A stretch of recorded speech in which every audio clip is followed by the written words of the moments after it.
You know, there are certain days that will always etch in your memory.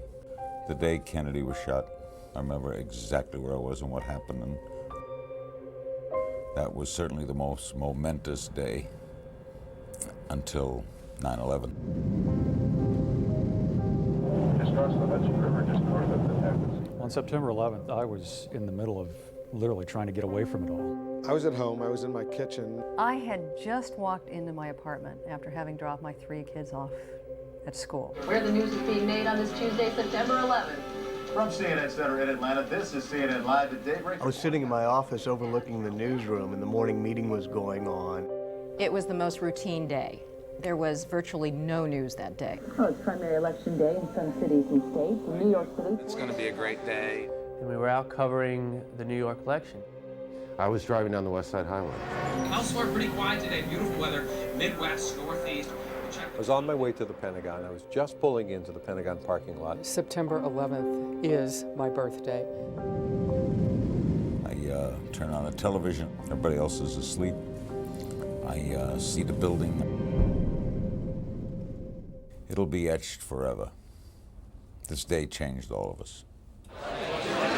It's on AP, it's Bulletin Crash.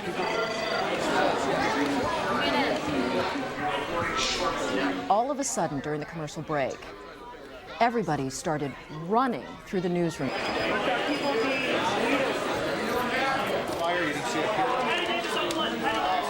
And I turned around and I said, wait a minute, what's going on?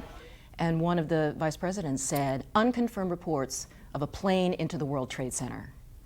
Okay, full-fledged hard. 30 seconds later, I hear in my earpiece from the control room, get to the set, get to the set. We're going into breaking news.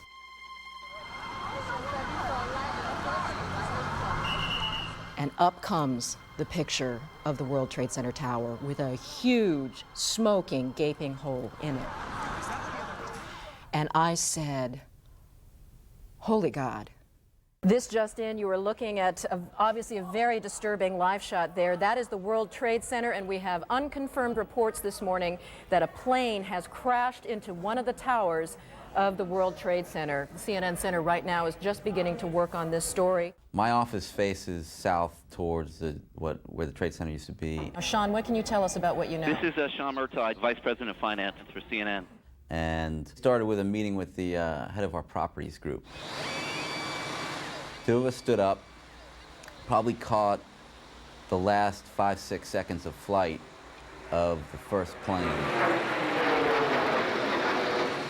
flying straight into the to the North Tower. Oh,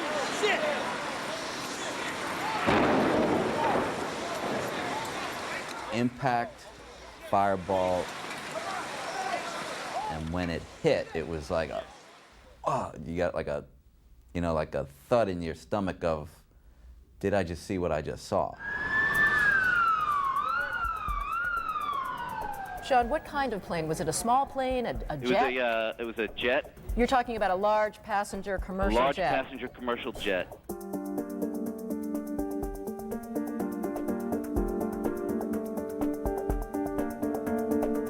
I thought it could have been an accident.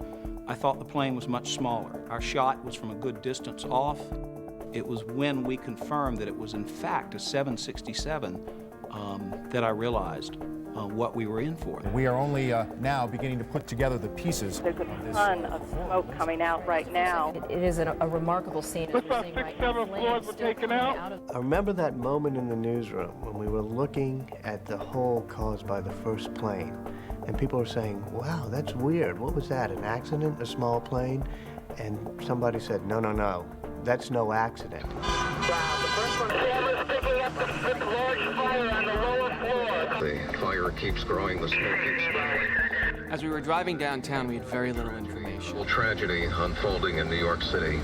We turned on all news radio and were listening for whatever we could learn. Paper floating through the air a couple of 100 feet above. And all the information that was on news radio seemed to be secondhand. The fire is spreading now. The first jaw-dropping moment for us was at least a mile or two from the site, because the hole in the north face of the North Tower was many floors wide and many floors high. and you knew if it were a plane, it probably wasn't a Cessna or a stunt plane at that point in time. To us, it just looked like a big fire. You never thought the buildings were going to collapse. You thought the fire was going to be put out.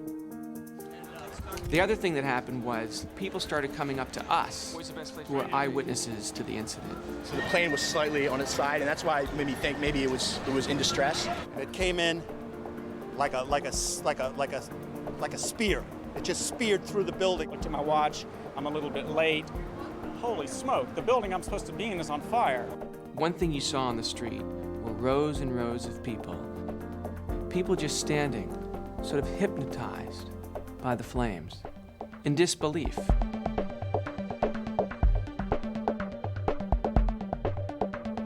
watching the smoke pour out of here. The papers are still falling from the sky. When I got outside, I saw everybody was like looking up toward the sky.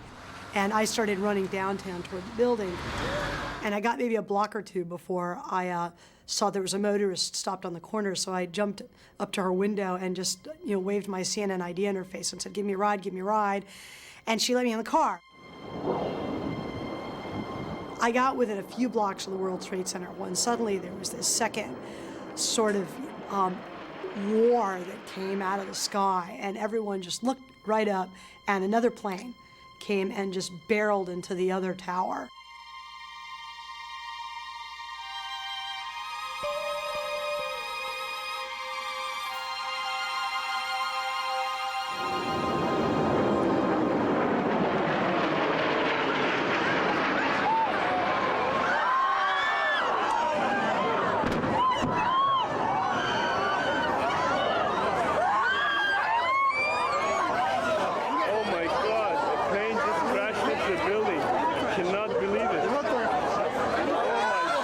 At first I thought, I'm dreaming, I'm gonna wake up. This can't be, this doesn't happen.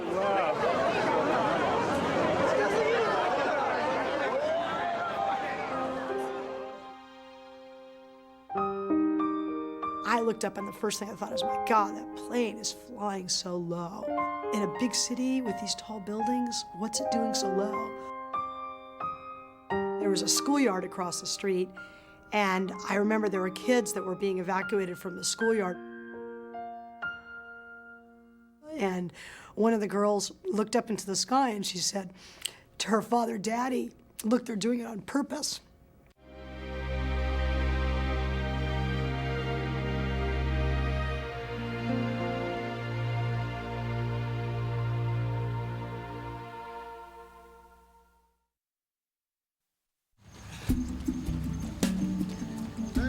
Warming up. Come on, Stretch. Come on. This was as ordinary a day as you can possibly imagine. We talk about tax cuts. You can talk about it at the next event. The president's schedule was very simple. Sarasota, Florida. Emma Booker Elementary School was the location. I am going to talk about education, though. Any news? He was to go there, read a book to some assembled children, give some very general remarks on the importance of reading and education, and fly back to Washington. Couldn't be simpler. One word. Yes. Before he goes to sit with the children and to read, he's made aware that the first jetliner has struck the first tower in New York City. His instincts are to think this is not an accident, but nobody knows, and it's a very cautious internal White House reaction. The Chief of Staff, Andrew Card, approaches from his right, leans down, and says the following words: "A second plane has hit the second tower." And with those words, the president now understands the war on terrorism has begun.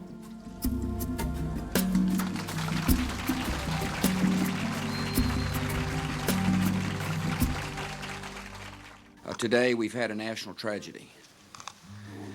Two airplanes have crashed into the World Trade Center in an apparent terrorist attack on our country. Terrorism against our nation will not stand. And now, if you join me in a moment of silence.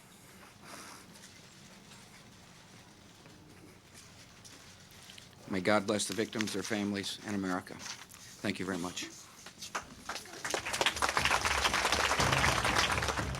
And then begins this amazing day-long odyssey across the middle of the country as the president tries to get back to Washington, but is advised it's not safe yet, Mr. President. You need to stay somewhere else. FLA, this is Air Force One departing Sarasota, Florida. We need to keep you in a place of maximum security. Air Force One provides that security. And until we're sure about what this is and what the bottom of all this is, don't come back.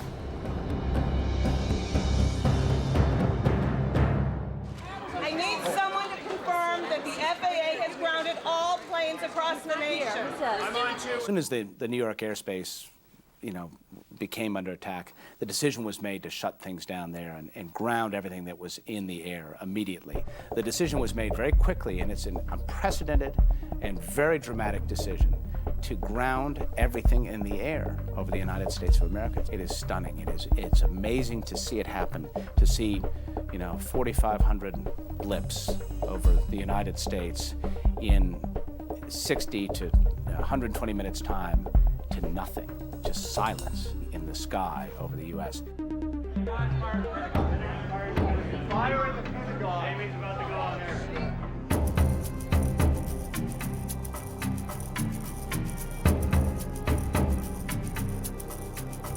I mean, it was like a cruise missile with wings. Went right there and slammed right into the Pentagon.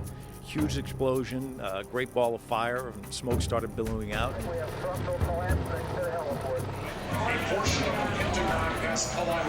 There was a voice in the hallway full of running people yelling, "Get out, get out, get out, we've been hit."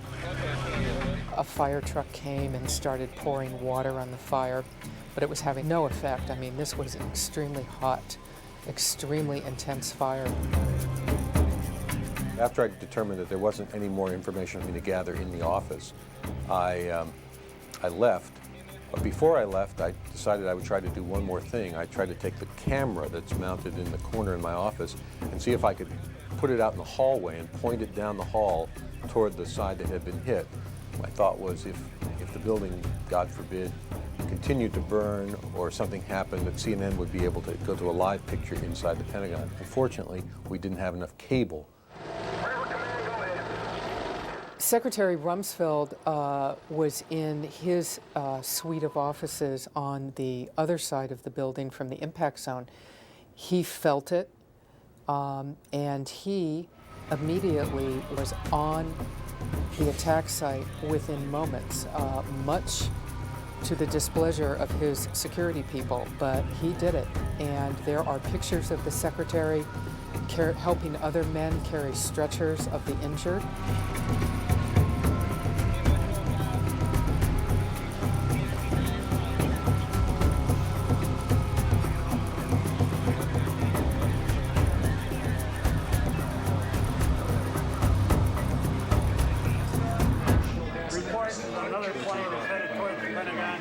Security people started screaming at everybody, "Run, run, run. Get away from the building. Run up the highway." Hundreds of people started running up the highway, thinking another plane was headed for them. We're seeing members of Congress are walking by us here on the sidewalk. The Senate and the House were both in session that morning, and people started pouring out. And I turned to a guard, and I said, "What's going on?" And he said, "There's a plane, and it's headed this way." And at that point, we started running. Stay away from the Capitol, James! And I remember thinking to myself, how far away do I have to be from the Capitol to not die? Just go out of the immediate area of the Capitol, down Pennsylvania Avenue. I was standing on the sidewalk about 3 blocks away from the Capitol, and all these members of Congress were walking by me. One person I talked to a lot is the spokesman for the Speaker of the House. And I said, "Where's the Speaker?" And he said, "He's not here." And I said, "Well, where is he?" And he said, "He's gone. He's somewhere safe." And that was the first word that we got, that they had evacuated some of the top leaders.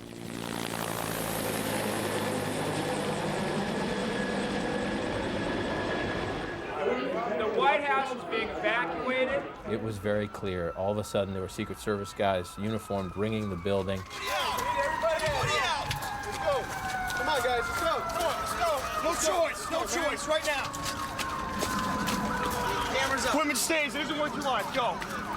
They evacuated us across the street. There's been an explosion at the Pentagon.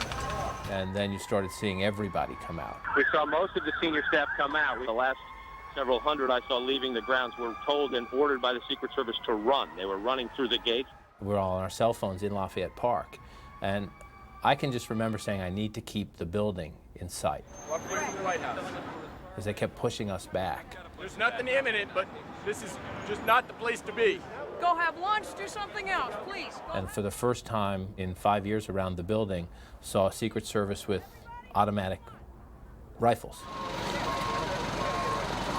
I remember watching people running out the driveway of the White House crying. It was very hard to comprehend what is really happening here. Did it actually hit the Pentagon? It's unclear. There's just fire over there. The tone of the town, did change. It's hard to describe in the sense that it's not something you can grab and put your hands around, but everything was different. Everything was different.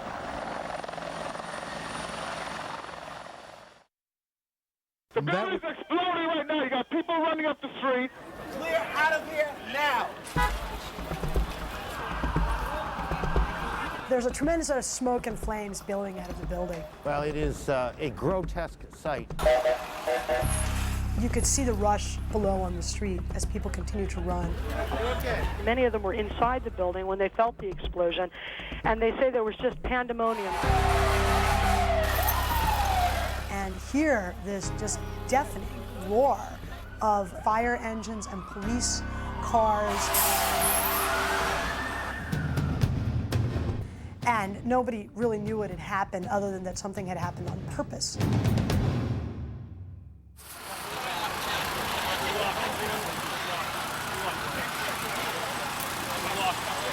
We just started wandering around the city streets.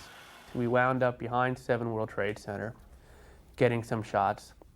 It's not safe here. You want to head uptown, you get a shot uptown, but it's not safe here. Panning the building, showing the smoke, showing the people leaving.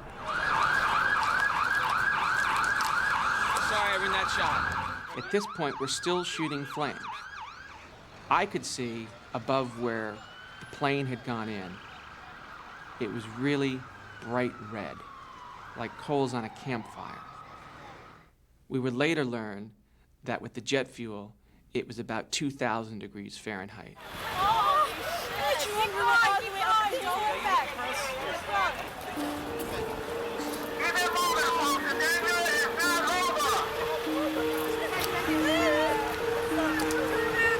The Trade Center is so tall and it looms over you that it looks like you're almost on top of it when you're looking up at it. And you could see these people almost like little specks coming to the glass.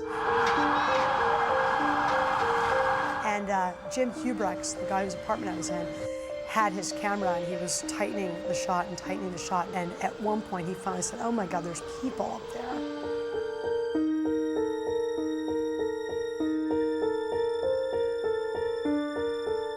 And some of them were waving what looked to be maybe shirts or jackets out the window, trying to get somebody's attention. I remember his daughter and his wife were there, and they kept remarking that maybe they were waving for help, maybe there was a net, or maybe there was like a helicopter or a plane, and there was some kind of a rescue operation. And then suddenly you saw people one after the other jumping out the window.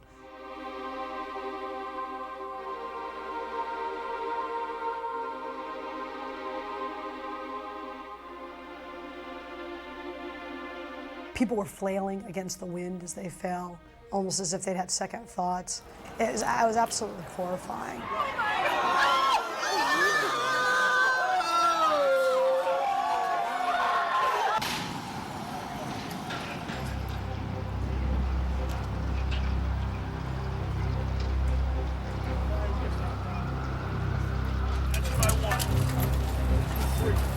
Ready, Mo?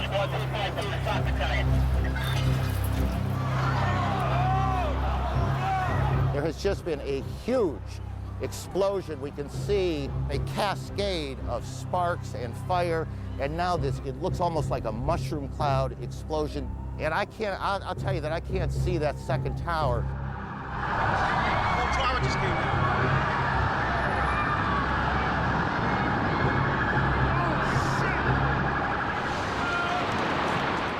there was this wall of smoke that just came up over the top of the buildings, good 20, 30 stories tall, like a tidal wave. Let's go, let's go. We grabbed the camera off the tripod. And all I could think of at this point in time is the building just collapsed. There's a wall of smoke and debris coming at us. Is there going to be another explosion? Is there going to be gas? Is there chemical in it? And we ran.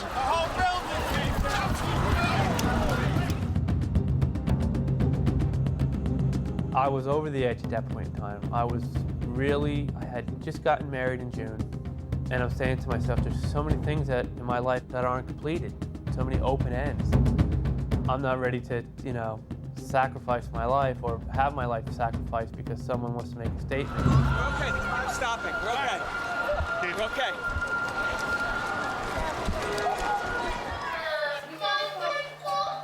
It's all closed. Everybody ready to go? Emma's room. There was this tumbleweed of debris that came at the building. And the building had all glass windows. So as the debris was coming toward me over the tops of everything, the brightness of the sun was just completely blacked out. And it became almost like nighttime. And then there was just silence. And there weren't any more ambulances. You couldn't hear the police cars. You couldn't hear the people on the street anymore.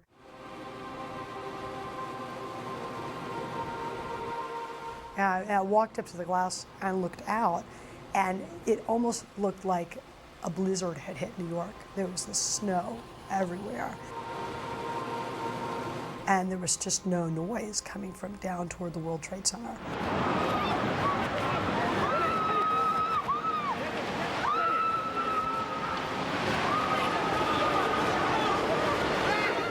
Which way to go?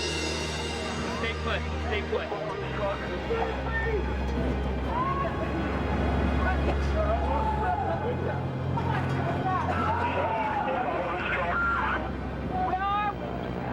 You're in front of St. Paul's Church on Fulton and Broadway. Which way to go? Plane crash in Somerset, Pennsylvania. We don't know if it's a big plane, a small plane, any relation to this. Plane down in Pennsylvania. Somerset County? Right, Somerset County, right. Yeah, get that map made. Another plane has crashed, this one about 80 miles south of Pittsburgh.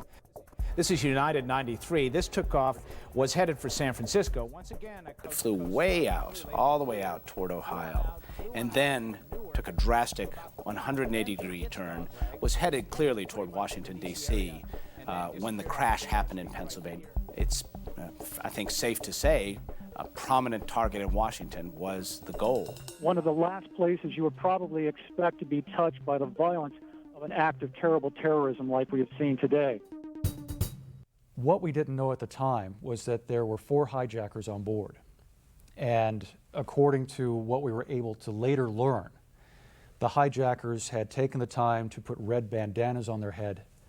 Armed with box cutters, they were able to take control of the cockpit and take control of the airplane.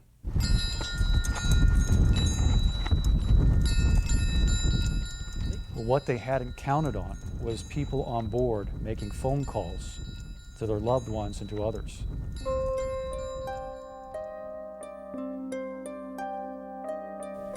They knew then that they were next, and they decided to do something about it. They got together, they discussed it, and this is what really gets me. They voted. They voted to take back the plane. We walk around to the edge of this ridge area, which is about 300 yards from where the crash site was, and I saw smoke rising up out of what looked like a small pit.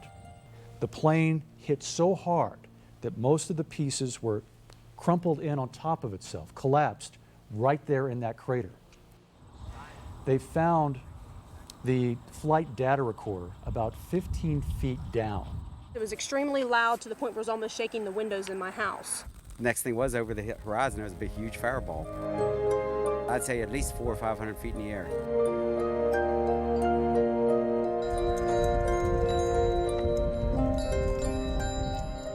I've heard this a number of times, that Shanksville, Pennsylvania is the site of the first victory in the war on terrorism. These passengers, they fought back. The plane did not make it to Washington, and there's no telling how many lives they saved doing it.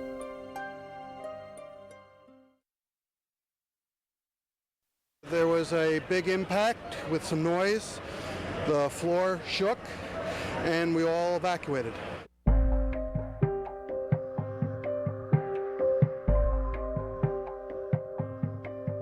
There had been attacks in 2 American cities, New York and in Washington.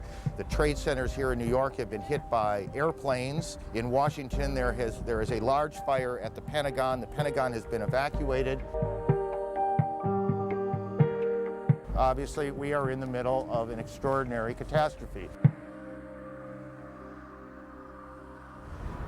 And there's, you can see, perhaps the second tower, the front tower, the top portion of which is collapsing. Good Lord. I remember saying, oh my God, when the second building came down. There are no words.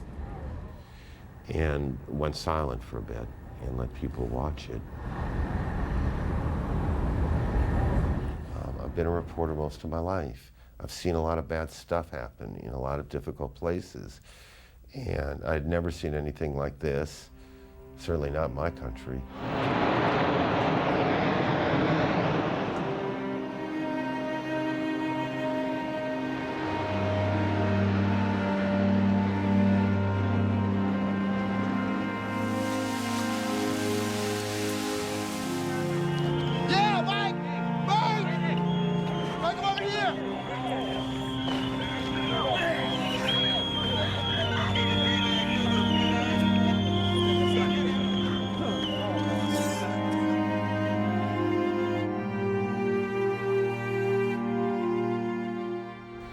We've been talking about buildings falling, planes hitting, but this isn't about buildings falling and planes hitting. It's about people. Big explosion happened. Some guy came out, his skin was all off. There was smoke everywhere and people are jumping out the windows. Over there, they're jumping out the windows, I guess because they're trying to save themselves. I don't know. I can't even look back. My 6-year-old just last week asked my husband and I to take him to the observation deck, and it's gone. And you know what? Americans will persevere, and I don't think that we'll stoop to the level of these zealot terrorist pigs. It's about the people who were in those buildings and got out, the people who were in those planes and didn't survive, the people who didn't get out of the building, the firefighters who went. It's a people story. When I heard some rumbling and shaking, I thought maybe the air conditioner shut off and jumped on again. I turned around, I have a window seat, and the entire sky was filled with, the first thing that struck me, it looked like a ticker tape parade. It's filled with computer paper and then debris. I dropped the phone. And then it was when I was heading down on 27, just about 27, the staircase moved and a crack in the wall appeared, maybe about 6 or 8 inches. And at that point, you know, everybody, I'm sure as they were thinking, you know, get out. This is, you know, anything can happen now. Nightmare, total blindness, choking feeling. You know, you're covered in dust, rubble, smoke, everything. I dove under a truck. Everybody, keep moving, please, up the Broadway. Keep moving. These are people literally running for their lives. People literally trying to get their friends, their co-workers, people they'd never met before, out of those buildings. It's Matt Cornelius. You were on the 64th floor, 65th floor? 65th floor. Tell me what happened. I was just putting my stuff away, and all of a sudden we heard a loud crash, and the building started shaking, kind of moving like a wave. I remember talking to a guy who had gotten out, and he talked about coming down and the darkness and the smoke and the screaming and the fear. We made it pretty fast down to 40th floor, and then from there the smoke got a little bit thick, and it was a lot slower. We maybe made a floor about every 2 minutes. It was packed. I mean, it was a virtual traffic jam. And I thought, what an incredibly powerful story this is, and there must be thousands of them. Thousands of people who got out, who could stand next to me and tell me the same story, and it would be as compelling the 100th time I heard it as the first time. Lucky man. I am very lucky. I thank God very much.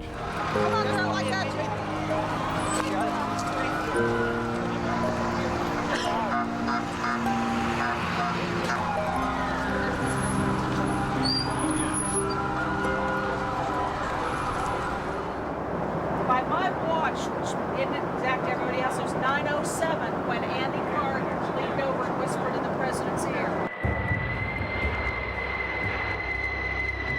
This is Ann Compton with a pool report. I am with the president in Louisiana. He took the press pool that day, very small traveling set of reporters who were always with the president. Touchdown? We were not told where we would land until the time came. We do not know when, where, or how he is going to leave. That pool went with the president on Air Force One. He flew to Barksdale Air Force Base in Louisiana. The president has delivered to camera a statement that says that freedom has been attacked, but freedom will be defended. Make no mistake, the United States will hunt down and punish those responsible for these cowardly acts. I've been in regular contact with the Vice President, Secretary of Defense, the National Security Team, and my cabinet. The resolve of our great nation is being tested. But make no mistake, we will show the world that we will pass this test. And then quickly back on the plane. And then they flew to Offutt Air Force Base in Nebraska because it was a Strategic Air Command center there, an underground bunker. The president just now coming down the steps of Air Force One, a Secret Service agent following him very closely behind. He salutes to the Air Force officers and gets into a black sedan. We are pulling through the base now. There are armed riflemen blocking some of the roadways, one of them in a kneeling position. There has been protection like this everywhere we've gone since we left Florida this morning. There is just a little brick building with a door. And the building is basically not much bigger than the door itself. And opens the door and they all go down these stairs, just right down. Because they're going to this underground, fortified, concrete reinforced war command center created for the nightmare of a nuclear attack.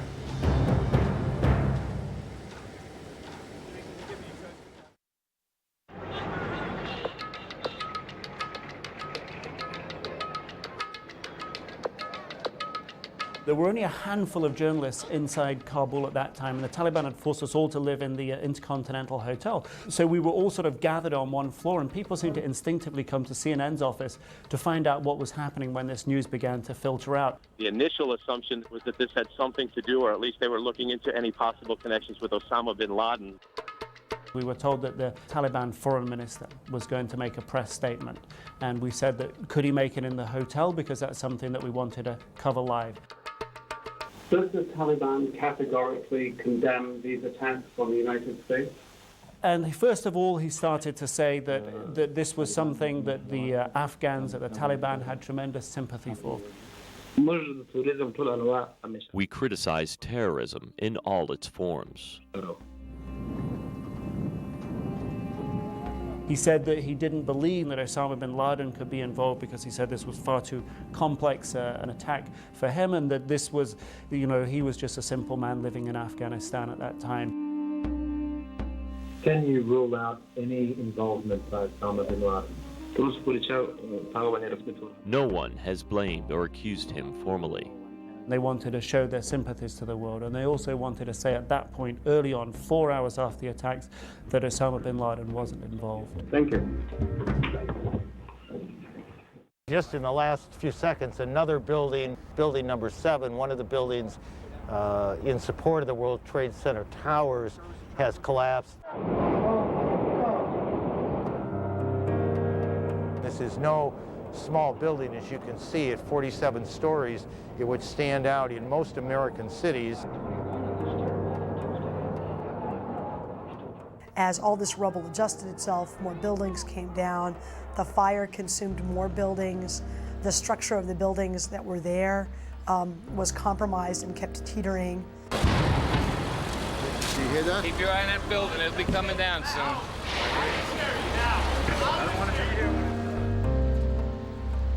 Yet still there were no people coming out of it.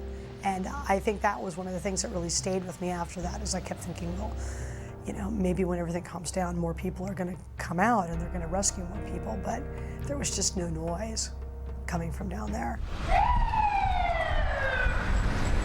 So we kept walking sort of around the disaster area, trudging through this snow-like substance. It's like the interior of this building. There was pieces of their desks and pieces of the photos on their desks and their Rolodexes and documents. See, I found this woman's resume. It was a resume from a kid that had gone to my college who was applying for a job to work in the World Trade Center. It was very much like a weird movie, like, you know, the day after, like a nuclear accident or a nuclear winter. It didn't make any sense. So what do you have now? Do you have a sense of anger? Is it fear? What do you... Right now, I just hope everybody is safe that can be saved. The people that are dead, well, what can you do for them? Just pray for their loved ones, you know, that's all. And what about tomorrow? Tomorrow, there's going to be a lot of people being found in the debris. There was a huge part of that day where I became a little bit obsessed with how many people, because we knew that how many people worked in the buildings. We knew that there were thousands. And we knew that there were hundreds, if not thousands, of people that were rescuing them. And there was some point in the day where I stopped doing that, because it just suddenly occurred to me that, God, it didn't really make any difference how many people had died, because every single loss of life was going to be so painful.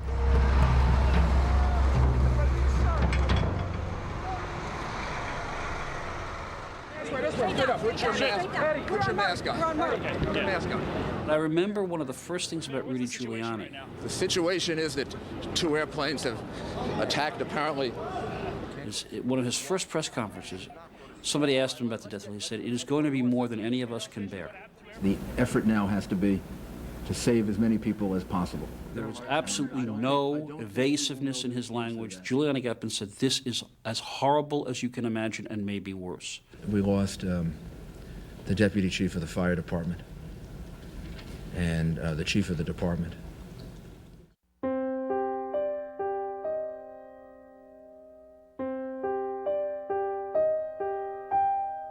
Deputy Commissioner Feehan, Chief Gansey, Father Judge, and Ray Downey, who I just gave a party for at Gracie Mansion for his years of service to the fire department, who led our team in the Oklahoma City bombing rescue. We've also lost him.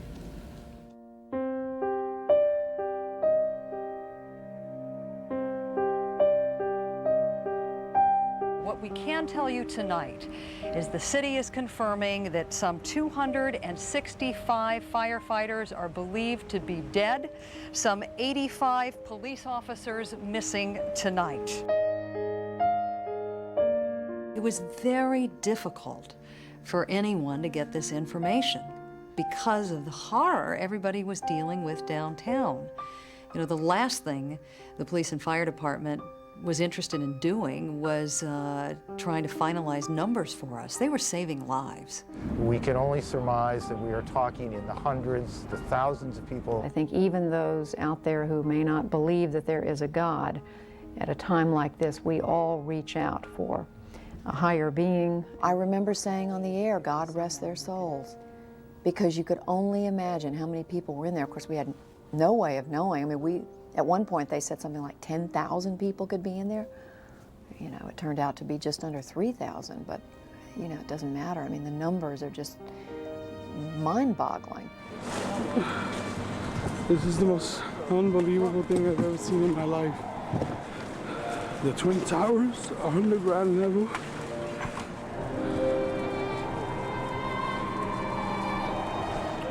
The destruction is enormous. Enormous. God save our country and what was done to it today.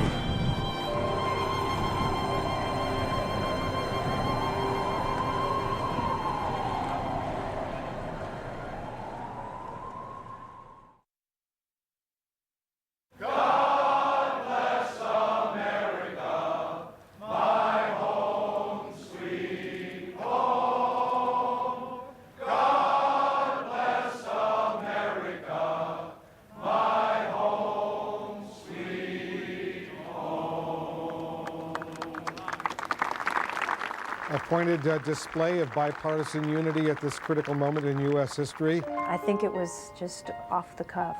Somebody started singing. I think they learned something out of being stuck in the same bunker together for a few hours.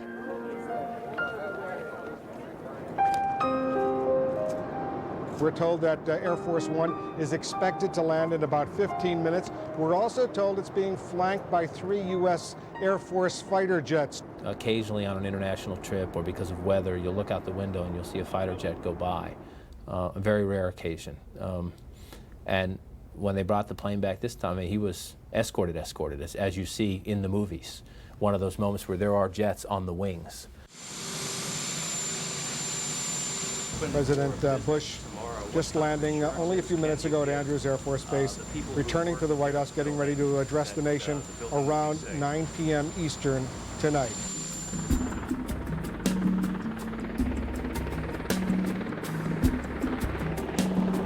Marine One is the helicopter that has the president on board and lands on the south lawn of the White House, which is the routine procedure when the president returns to the White House from Andrews Air Force Base. Their goal at the moment was almost more than what he said, was to show the president is at the White House. And they feel secure enough that the president can be at the White House. It's psychology, if you will, to the country that the government is there is stability, there's a crisis, but that they're on top of it. Just the picture of the helicopter landing and the president walking in and then the president on television from the White House was meant to convey a message of, they tried to knock our government out, they failed.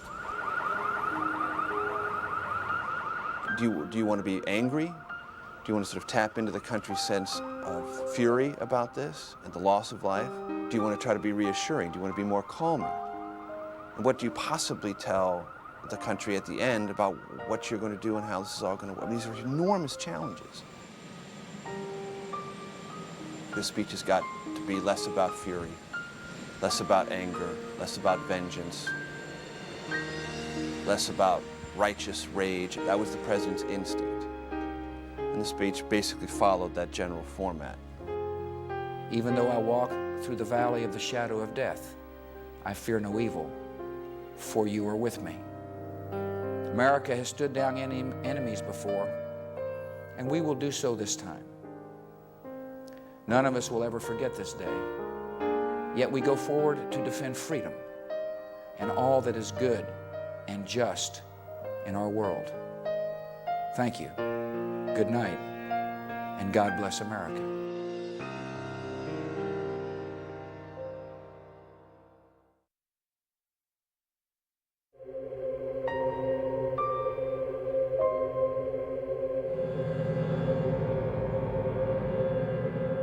It is almost 22 hours after the unspeakable terrorist incident that has forever changed New York City. Some of the headlines Americans are waking up to this morning. The Daily News proclaiming it is war. The New York Post saying an act of war. In the area of where the blast occurred from the commercial jetliners, it's like a nuclear winter. Ash, soot piled on top of cars 3 inches deep. If yesterday was surreal, today is all about reality. Today we're going to start to get a sense of the dimension of this. We have been successful in recovering at least one other person, and we're in the process of doing everything we can to try to locate other people. Across America, the hope still goes on that many more people will be rescued from that rubble in New York City and perhaps even at the Pentagon. It is shortly after 8 o'clock in the morning in Washington, and at 8 o'clock, part of the Pentagon opened up for work. The Pentagon was insistent that it wanted to show that it was still in operation. The search is beginning inside now as they try and find out exactly the human tragedy of this catastrophe that has befallen the Pentagon. All night long, Miles, the dome light on the very top of the Capitol has been burning here. The Congress never officially went out of session. That light. The light was on, and I remember just that striking me, that it was so symbolic that they left the light on to show that democracy was still okay.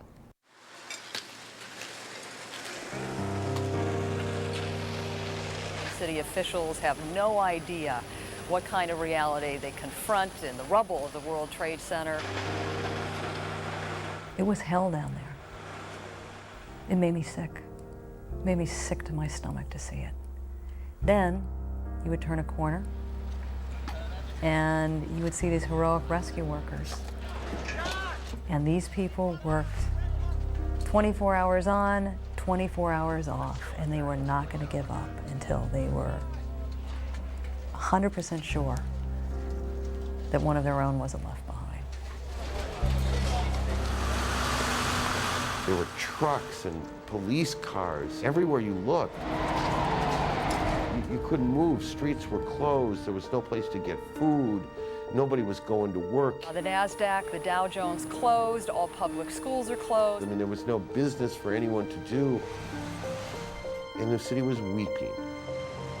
The mayor expects the fatality numbers to be horrendous. He calls them, quote, very, very high. The numbers that we're working on are in the thousands. We thought this would be like Oklahoma City, where you'd have injuries and amputations to get people out of heaps of debris, but there weren't any. Either you were okay or you were dead, basically. September 11th certainly opened the eyes of an entire nation. All I remember hearing, apart from the grief, obviously, and the shock, was questions such as, why? Who are these people? Why do they hate us? We want answers. We want to know. U.S. officials confident that the evidence right now pointing to affiliates or associates of Osama bin Laden. When it became clear that bin Laden was probably involved and that Afghanistan was at the core of this, we knew Nick Robertson was there. You can hear me. And started making plans to go to him. Certainly, Osama bin Laden is a figurehead, not only in Afghanistan, but in this part of the world. He is somebody that some young followers of Islam might look towards as a particular type of leader that they behold. The deliberate and deadly attacks which were carried out yesterday against our country were more than acts of terror. They were acts of war. I think he was very forceful. Thank you all. He was clearly in charge. He was shocked, like all of us, and he was angry. I've just been told that the United States Senate is being evacuated. That, of course, is that people are very much on edge here, as they are. There was a suspicious package, and that's why they're evacuating the members of the House. Come on, come on. Back, please, back. Don't run, don't panic, don't get hurt, calmly, quickly. Building here in Midtown Manhattan has been evacuated because of what's being described as an unspecified bomb threat. Damn terrorists! All of a sudden, I saw everybody moving off the rooftop, and I said, what's going on? Move off the block. And they said, it's a bomb scare. People in the city, as you can imagine, are enormously tense. We were living, all of us, in this odd cocktail of fear and rumor and vulnerability.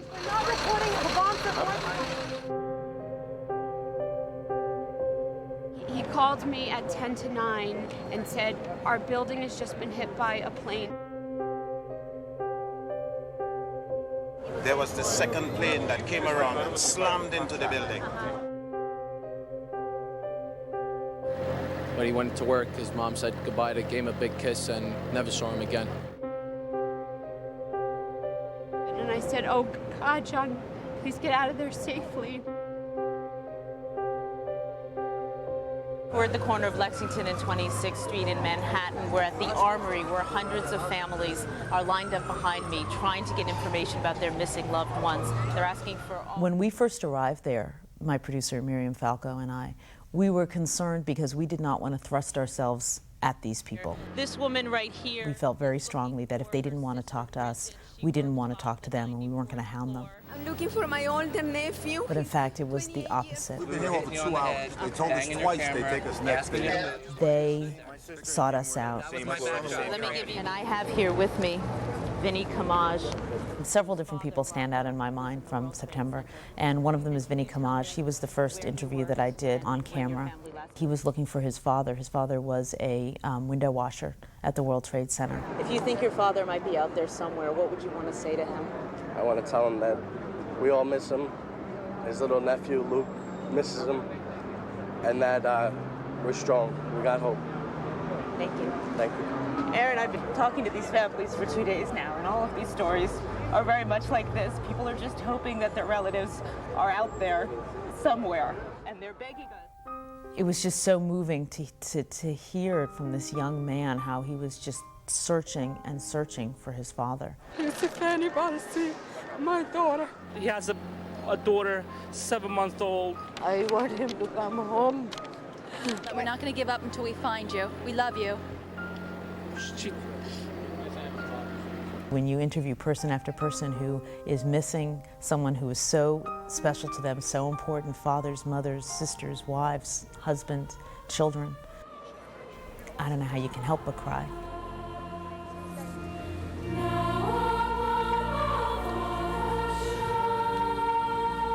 This is part of the prelude to this prayer service that was called yesterday by President Bush when he said today would be a day of national prayer and remembrance.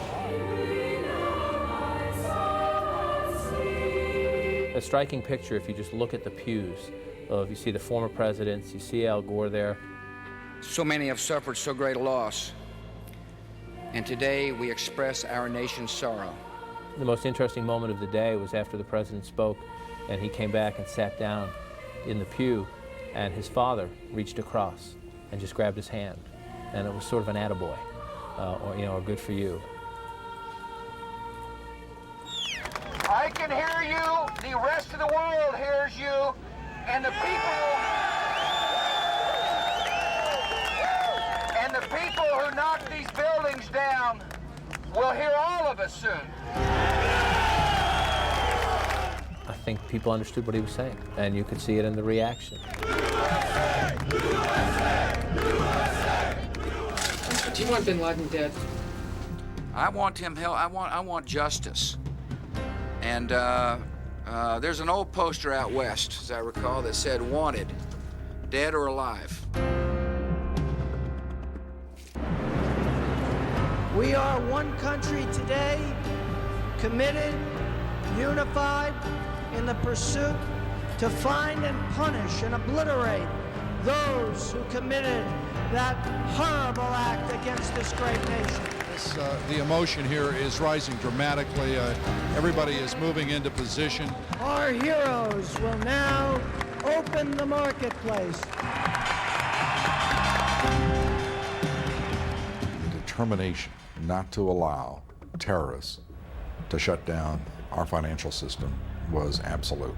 The markets today tumbling right from the opening bell. The Dow Jones Industrials plunging more than 650 points.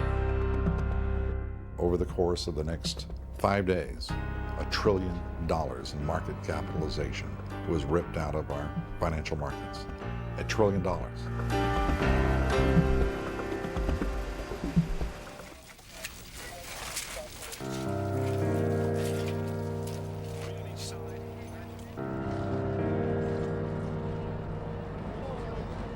What I remember most about it, the days and weeks and months after, is the smell.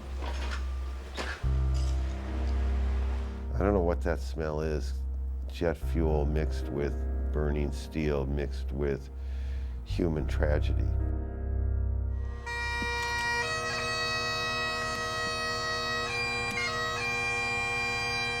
I remember thinking how small the city felt, how sad the city was. Oh God, it was sad. There were hundreds of funerals that were packed with New Yorkers who had never met these firefighters before, and I think that says a lot about the healing that went on here. We all wanted to feel like we were doing our part to say thank you. Oh, say, can you see? This is Yankee Stadium in the Bronx.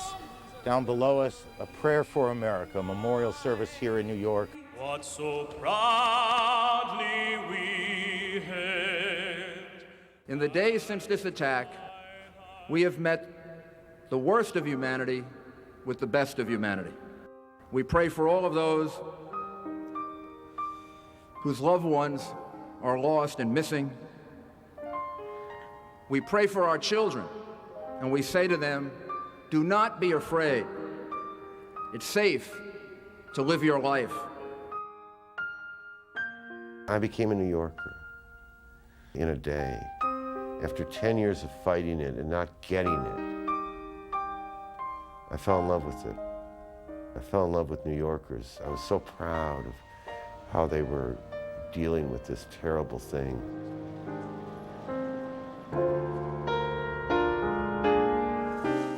They were committed from the very beginning to deliver their city from the ashes and build it back up again, come hell or high water.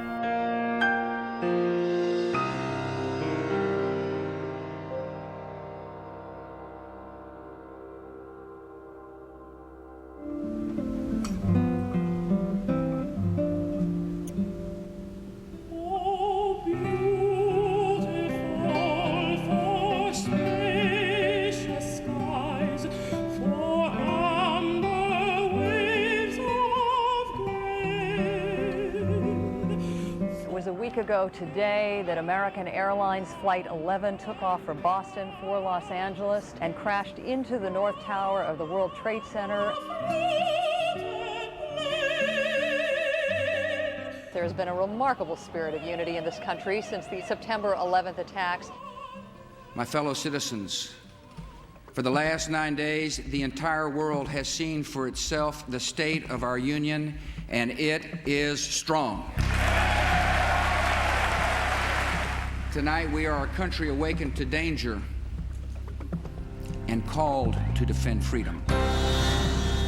We have now learned that the U.S. Army is sending out deployment orders to units. It will involve various commando units, including the Rangers, the Special Forces, units that they call Special Ops. It was another painstaking day for recovery workers at the World Trade Center disaster site as more victims are confirmed dead. Our grief has turned to anger, and anger to resolution. These terrorist cowards are not going to be allowed to break our spirit. In fact, they made a very big mistake. Whether we bring our enemies to justice or bring justice to our enemies, justice will be done. It was a perfect speech. I don't know that any president has ever given a speech where more of the country wanted him to succeed. Every nation in every region now has a decision to make. Either you are with us or you are with the terrorists. President Bush is warning the Taliban that time is running out for them to surrender suspected terrorist mastermind Osama bin Laden. Welcome to all the journalist community. Afghanistan's Taliban rulers say they won't give up Osama bin Laden without evidence, if at all. If infidels invade an Islamic country, jihad becomes the religious obligation of all Muslims. Osama bin Laden! We strongly condemn this most brutal and horrible act of terror and violence. Much unrest now in Pakistan over the government's alliance that it has formed with the Bush administration. The hard work of building this international coalition continues today. The State Department We've also had conversations with the Portuguese Foreign Minister, the Saudi Foreign Minister, Moroccan, Tunisian. Secretary Powell, more than 80 telephone calls, we are told, in the past 10 days to world leaders, his counterparts, other heads of states. The Bush administration realized very quickly that they could not conduct a global war on terror or even a war in Afghanistan without building up a coalition. I want to thank the Chancellor for his solidarity with the American people. A coalition of sympathy and support that was a broad coalition that encompassed not just Western democracies, but also Muslim states. What I am told by senior administration officials is the Pakistani government has promised to, quote, fully cooperate. The Bush administration needed these countries, and it was remarkable how almost seamlessly and smoothly this incredible coalition was built up. Our war is against evil, not against Islam. We don't hold any religion accountable. We're fighting evil. There's an old rule in politics, whether you're trying to sell a tax plan or whatever message you're trying to sell. It's repetition, repetition, repetition, repetition. We do not fight against Islam. We fight against evil. Today we are releasing the photographs of 19 hijackers of the planes that crashed into the World Trade Center towers, into the Pentagon, and into the rural area in Pennsylvania. You finally saw the faces of evil, people who carried out the most mind-boggling attack and assault on America, who had claimed so many innocent lives, looking into the eyes of these hijackers. According to experts who've studied suicide bombing for a long time, these people aren't crazy, they're very rational, they've thought this out. And that's the scary thing, because it's very difficult to spot a rational actor out there who's willing to take his life to take out thousands of people. The spirit of America is incredibly strong. The administration, both from a psychological standpoint and from an economic standpoint, thought that it was imperative to try to make the case that it was safe to fly again. We are serious about airline safety in America. You had Bush himself go out to Chicago and do the rally at the airport. Get on the airlines, get about the business of America. We got the impression from listening to him that it was our patriotic duty to get back to work, to get in the air, to take that business trip, even though you really don't want to.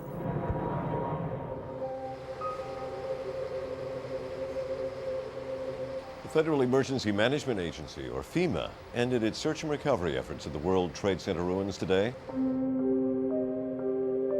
When FEMA announced officially that the search for survivors was over, it was a very sad time. It's an inevitable stage. You have to reach it. But it is a terrible point to reach, because then you are admitting to the families, and they have to admit to themselves that that dream, that fantasy, that their loved one is going to be found unconscious, or maybe in a hospital room and unable to communicate, or maybe trapped in a void, that moment is gone.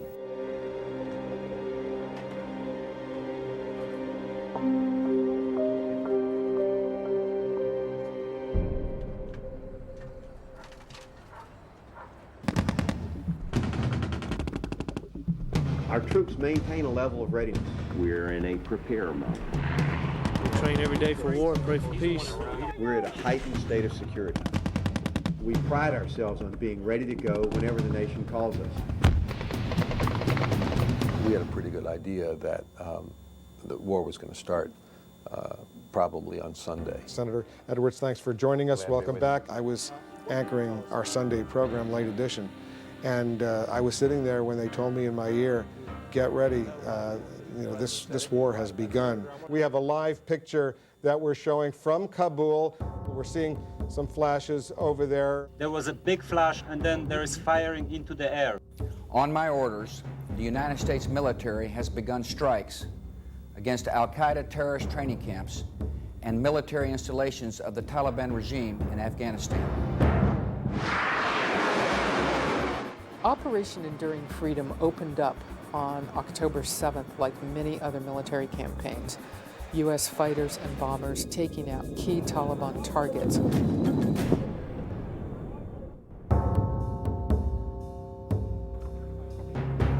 One thing that the United States did realize it had to do right away was it had to get its own people on the ground, special forces, to help spot targets and direct the bombing to make it more lethal and more effective.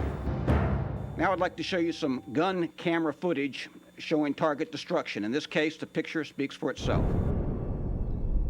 I've reflected on some of the questions that were posed at the last briefing about the speed of progress and questions about the patience of the American people. Today is November 1st. And if you think about it, the smoke at this very moment is still rising out of the World Trade Center. In the end, war is not about statistics, deadlines, short attention spans, or 24-hour news cycles. It's about will to see this through to certain victory.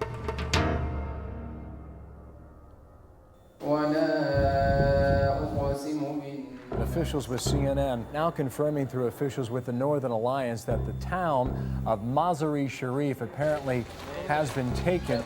The Northern Alliance claims to have retaken the strategic city in a surprise move, which, if true, represents a dramatic setback for the Taliban.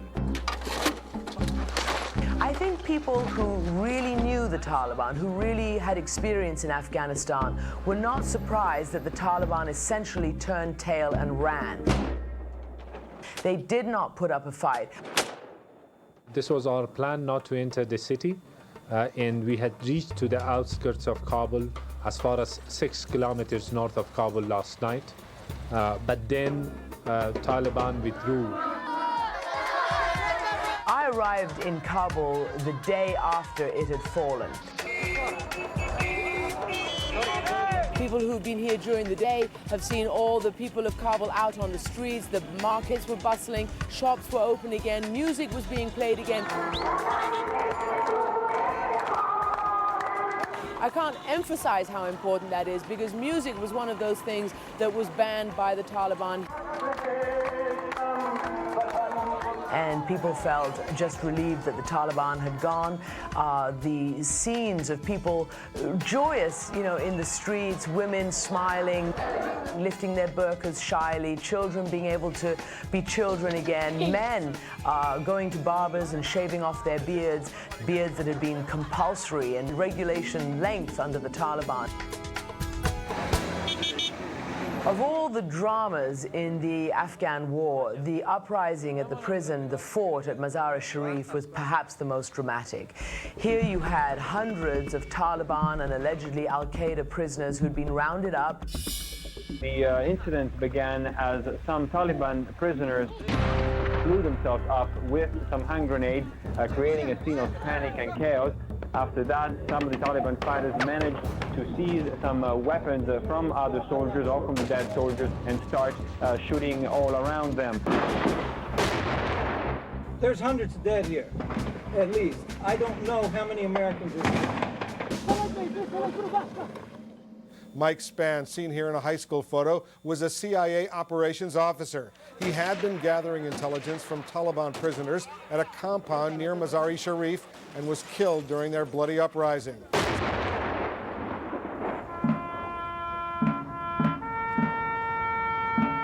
The death of the young CIA officer brought out into the sunlight for the first time the role that CIA paramilitary forces have played in this conflict. They develop relationships with very bad guys and try and glean intelligence from them. And on that day in Mazar-e-Sharif, as we know, Mike Spann and his CIA colleague was questioning one of the recaptured prisoners, John Walker Lindh.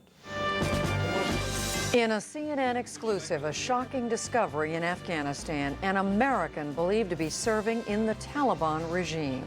I was a student in Pakistan studying Islam, and I came into contact with many people who were connected with Taliban. So I started to read some of the literature of the scholars and of the history of the movement, and my heart became attached to them. And of course, as we've been saying, the focus is on finding Osama bin Laden. In terms of Mr. bin Laden himself, we'll get him running. We'll smoke him out of his cave. And we'll get him eventually. History has shown that it's very difficult to get a single individual. In fact, in the past, the U.S. has tried to never build a policy around capturing a single individual because it's so difficult. It was then believed by early December he was somewhere up in the Tora Bora region.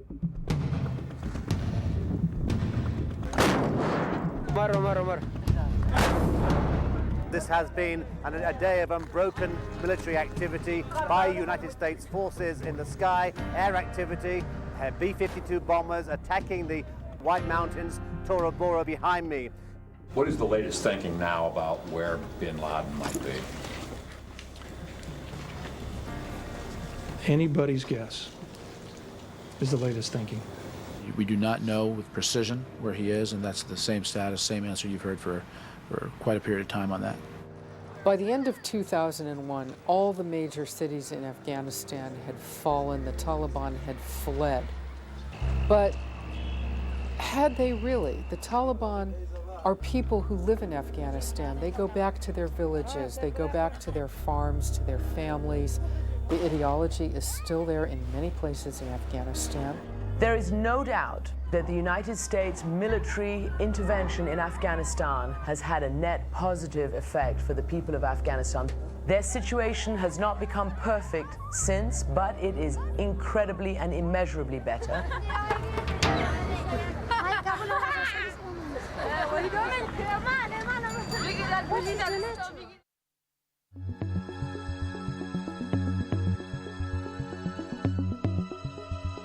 The Centers for Disease Control has just confirmed the diagnosis of anthrax in a patient in a Florida hospital.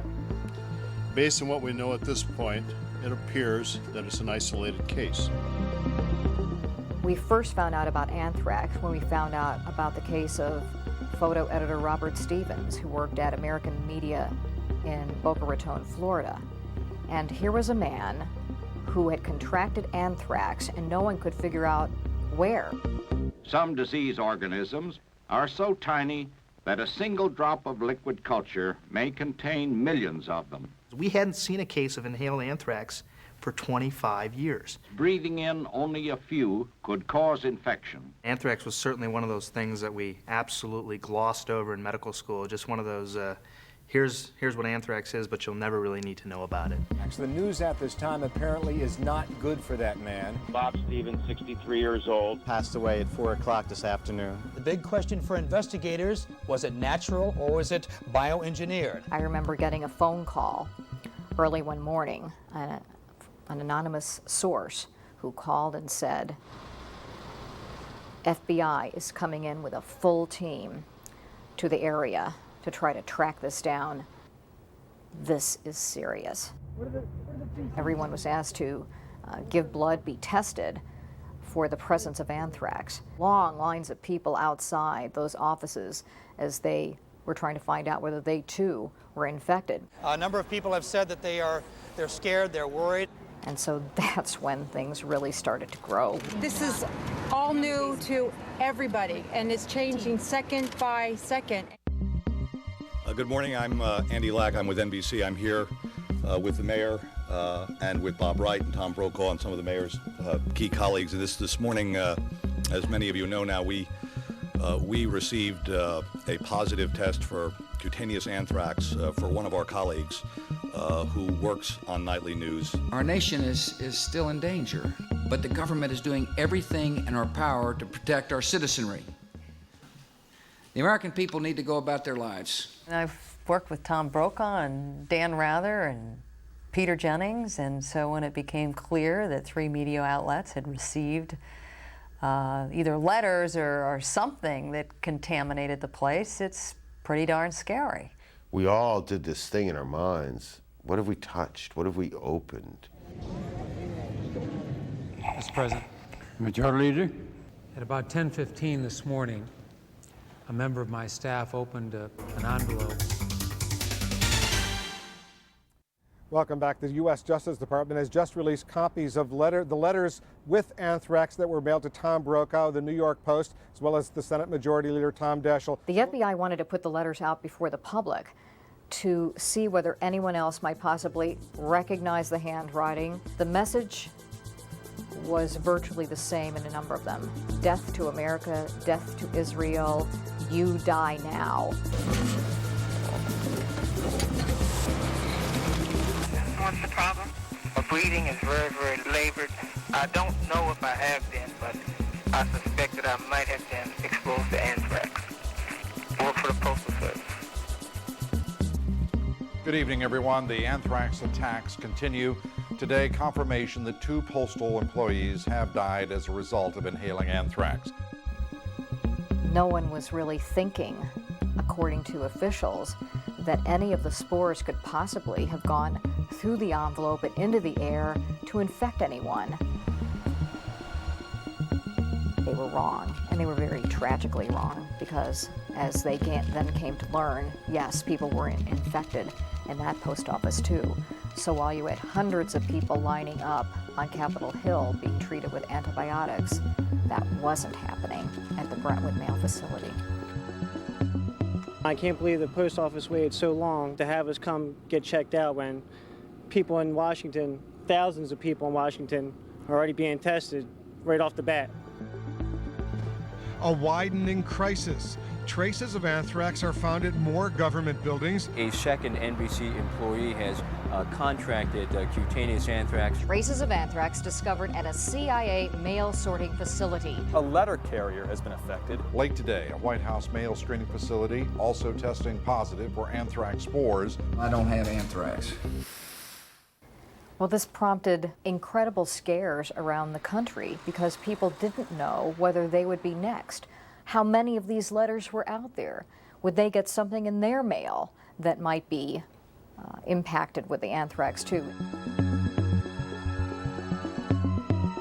In the end, 5 people died, 18 people were confirmed infected, and whoever was trying to do this, if they were trying to kill lots of people, they failed miserably. And we proved to ourselves that this infection was something that we could get a handle on. We could treat people. 30,000 people were on antibiotics at one time or another, but we beat that.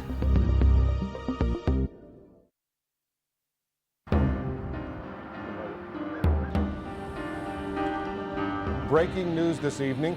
The FBI is warning of more potential attacks against the United States. While not specific as to target, gives the government reason to believe that there may be additional terrorist attacks within the United States. Traces of anthrax have been found in at least 4 more post offices. A major scare at a Greyhound bus station in Philadelphia today. Federal officials at the nearby 3 Mile Island nuclear power plant received what is being called a threat yesterday. We're watching things at Hartsfield International Airport after a person apparently breached security. The airport's been basically shut down. There are thousands of people stranded there now. Told Vice President Dick Cheney being kept apart from the president again, just in case the White House is a target of a terrorist strike. The enemy is resourceful and ruthless.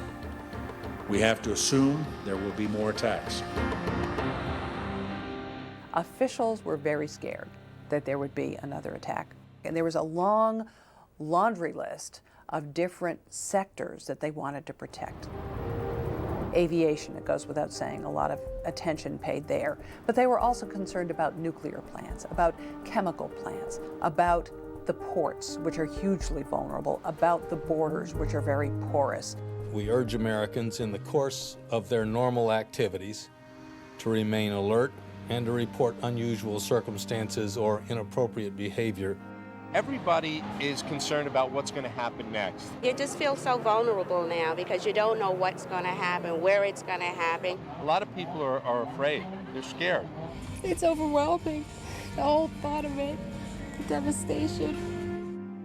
In those days after the terrorist attack, we began to see terrorists on every corner and believe that they had an overwhelming ability to strike our nation. In the name of Homeland Security, Attorney General John Ashcroft is asking law enforcement officials nationwide to interview some 5,000 people currently here on temporary visas. We have in detention about 563 individuals who are being detained on Immigration and Naturalization Service items related to the events of 9/11. Look out! Look out! A lot of people were being rounded up and being held virtually incommunicado. Are there still, in your estimation, sleeper cells, Al-Qaeda sleeper cells roaming around the United States at this time? We have every reason to believe that there are still people out there who came into this country for the purpose of trying to hurt us. The whole point of a sleeper cell is to blend in, to become part of the population, leading normal lives, waiting for that point to be activated, and then carrying out their attack. Osama bin Laden lashes out at the United States and the United Nations in a videotape broadcast today by the Arab-language TV channel Al Jazeera. On the tape, bin Laden claims the United States has no proof to justify its attacks in Afghanistan. The White House reacts, and Condoleezza Rice calls in the heads of the television networks and asks for restraint. They were concerned that there might be secret messages transmitted to sleeper cells on what to do next, what to hit next, and so on, in these tapes. Time passes, and we haven't heard from bin Laden. And I get word, along with one or two other journalists, that there is another tape of bin Laden that has not been released. That it is a tape that bin Laden might not want released. U.S. officials say that when you see this tape, you will have no doubt that Osama bin Laden and al-Qaeda were the masterminds of the terrorist strikes on the United States 3 months ago. There's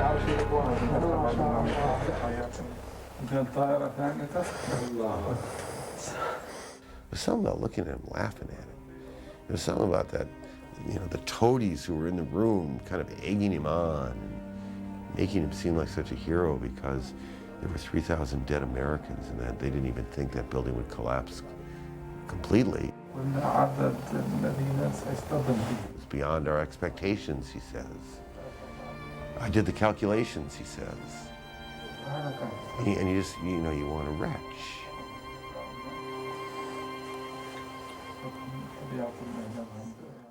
Aviation officials at Logan Airport saying that a man on board American Airlines Flight 63 was apparently trying to ignite explosives that were in his shoes. We were lucky.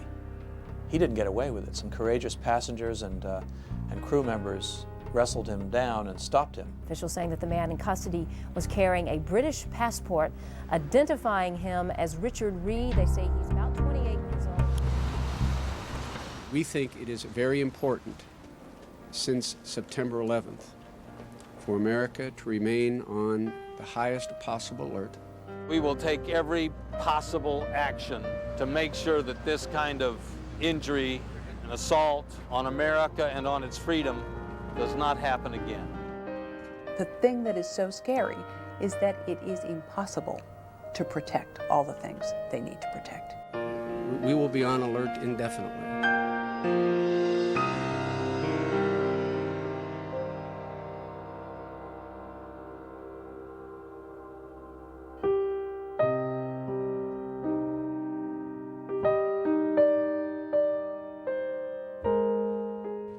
On September 11th, the Pentagon and the trade towers were burning. The Taliban were in power, and Afghanistan was a reasonably safe haven for terrorists. We celebrate Christmas in a time of testing, with American troops far from home. Today, the fires are finally out. The Taliban have been driven from power. Their leaders are on the run. And this is a year we will not forget. Those who lost loved ones in the attacks on September the 11th and on the battlefield. They will remain in our prayers. I want to tell you that my husband is a hero.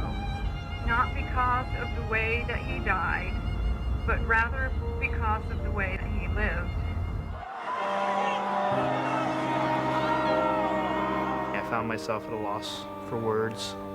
I still do when I think about this. It was too enormous. The pictures didn't do it justice. It shakes your very foundation. It shakes the core of who we are as people. We will never live with the degree of innocence any of us ever had. We've had this sense for the whole of American history that the oceans protected us. And we know that's not true anymore.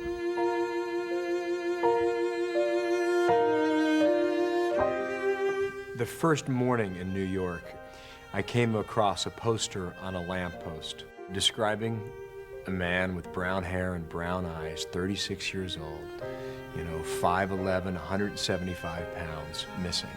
And it was the exact description of me. The people in the towers could have been any one of us. What I take away from this is that even in the most difficult, even in the most sorrowful of times, that the human spirit emerges and can truly make a difference. You know, this wasn't a scene where there was no hope or no love. There was a lot of love. Nobody's going to forget the 11th. I don't care who you are. I don't care where you live.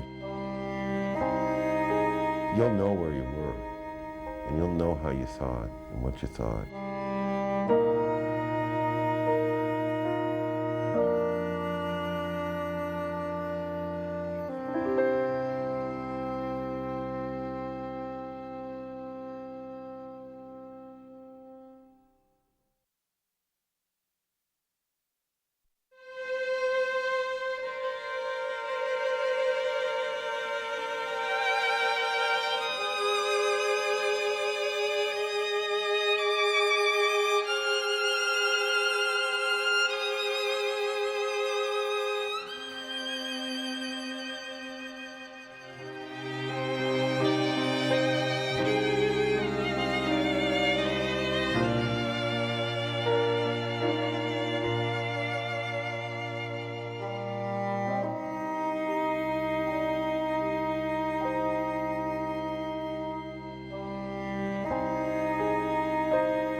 In the wake of the terrorist attacks, America has truly come together.